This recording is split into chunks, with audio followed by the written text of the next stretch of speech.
Hello, it's Ms. Rachel here. I'm going to read to you a book called The Oldest Student, How Mary Walker Learned to Read. It's by Rita Lorraine Hubbard and by Caldecott Honor winner Mora. Caldecott Honor winner means she's a really good artist and she made some wonderful illustrations in this book and others. I had to look her up on my computer to find out how to pronounce Oge. There was a recording of her explaining that it rhymes with okay. Okay, Oge. Oge Mora. Sometimes you have to do that if someone has a name that's difficult.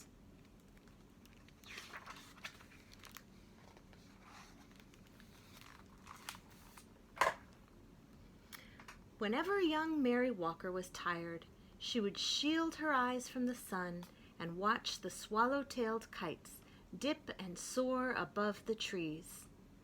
That must be what it's like to be free, she thought.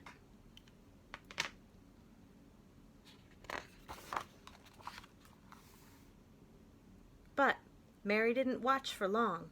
Even at only 8 years old, she knew the first rule of the Union Springs, Alabama plantation she lived on: keep working. She knew the second rule, too. Slaves should not be taught to read or write or do anything that might help them to learn to do so. Mary didn't stop working. She didn't learn to read either.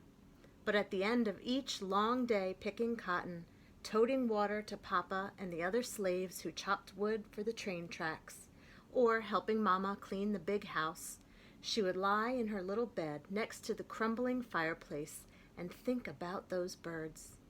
When I'm free, I'll go where I want and rest when I want, and I'll learn to read too. When she was 15, it happened. Mary and her mother, brothers, and sister were free. The Emancipation Proclamation said so. What it didn't say was how a family with nothing except the tattered garments on their backs could find food, clothes, and a place to sleep. Mary's father had died, and the family was on its own.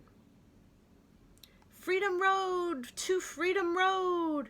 Across fields and through woods, ex-slaves surged like waves crashing hard to shore. Now that they were free, every road was Freedom Road. Many headed north and west and every which way, searching for long-lost family members or simply experiencing the wonder of being free.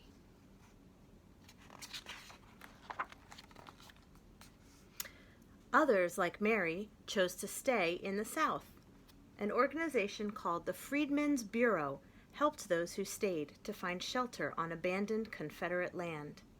Mary and her family settled in a one-room cabin, and for the next few years, she worked alongside her mama to help feed her siblings.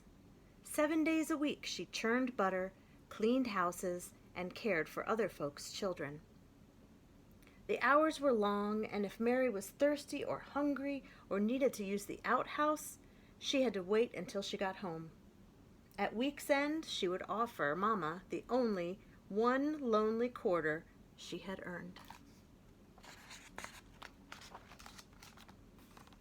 One day, Mary met a group of evangelists on the roadside. A woman with soft wrinkles in her kindly face placed a big, beautiful Bible in Mary's hands and told her, "Your civil rights are in these pages." Mary didn't know what civil rights were. She only knew that top to bottom, front to back, that book was filled with words.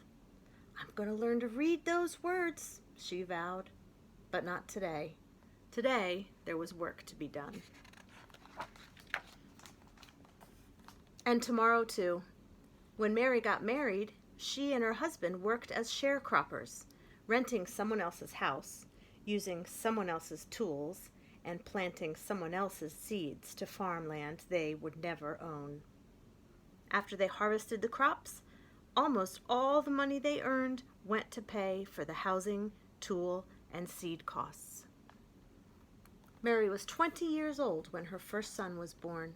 She opened her Bible and marveled at the squiggles inside.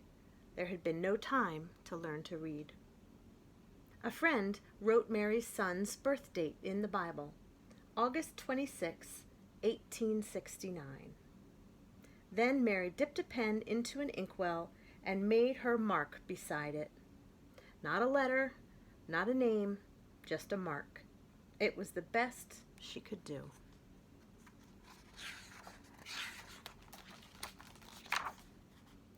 One day, Mary's husband died. She married again, and a second son was born, then a third. Mary made marks for these sons, too. Now she had 3 growing boys. More money, that's what we need, Mary thought. But the only other jobs available to black women were as maids or nannies or cooks. The hours were long, with only half a day off on Saturdays, and, like sharecropping, they didn't pay much. Mary sighed. Words would have to wait. For the next 4 decades, Mary sharecropped and did odd jobs to help support her family. In 1917, Mary's family moved to the little city of Chattanooga, Tennessee. It was the year of Chattanooga's Great Flood. The story was in all the newspapers, but Mary could only study the pictures to understand what had happened. By now, Mary was 68 and too old to sharecrop, but she continued to work, cooking, cleaning, and babysitting. She also fried fish, baked cakes, and sold sandwiches to raise money for her church. On Sundays, she would sit in the congregation, and as the preacher spoke, she would clutch her family Bible, the Bible she still couldn't read.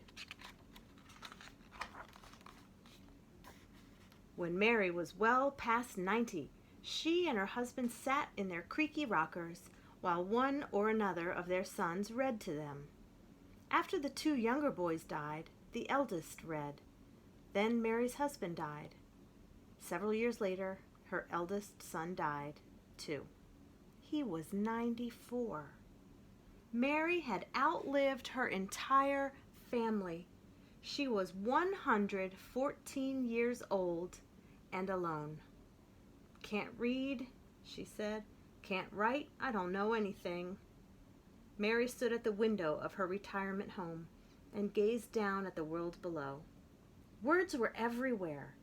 On billboards, on buildings, on store windows and trucks. She sighed. All this time, she thought, and they still look like squiggles. Mary had heard about a new reading class held in her building. She pursed her lips. No more waiting, she decided. Time to learn. Out of her apartment, into an elevator, and down to the lobby she went. When the elevator doors sprang open, Mary saw people sitting under a sign with a picture of an open book. She could not read the words. A neighbor walked up to her. "That's a reading class, Miss Mary. Can I help you over?" Mary shook her head. Then she gripped her cane, lifted her chin, and walked straight toward that sign.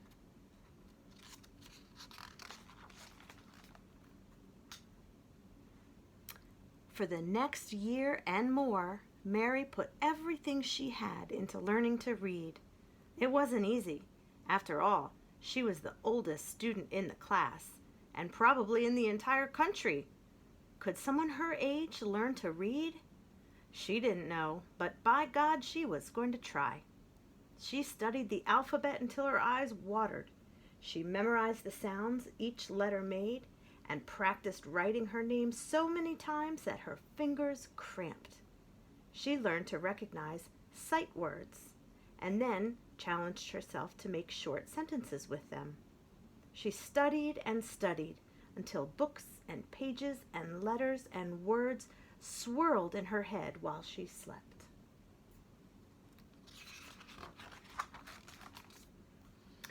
One fine day, Mary's hard work paid off. She could read. Word of her accomplishment traveled, and people everywhere celebrated with her.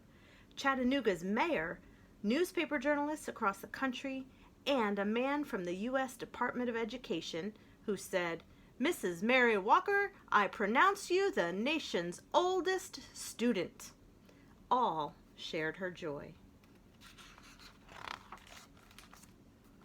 Mary felt complete.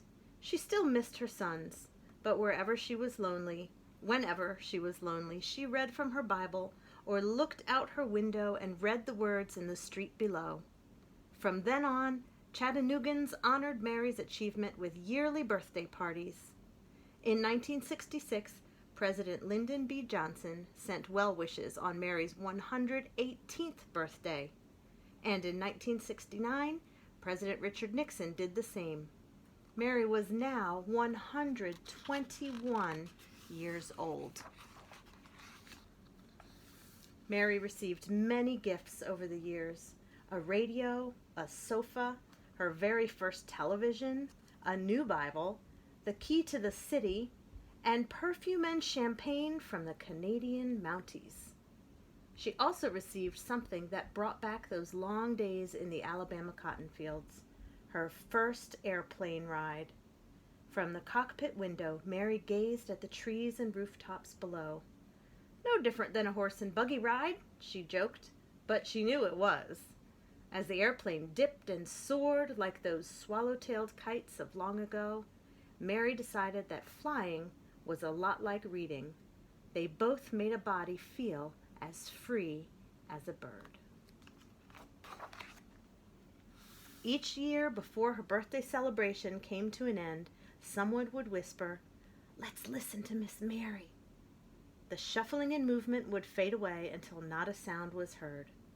Then Mary would stand on her old legs, clear her old throat, and read from her Bible or her school book in a voice that was clear and strong. When she finished, she would gently close her book and say, "You're never too old to learn. And you're never too young to learn also." I hope you will join me again to find out about another amazing woman in history.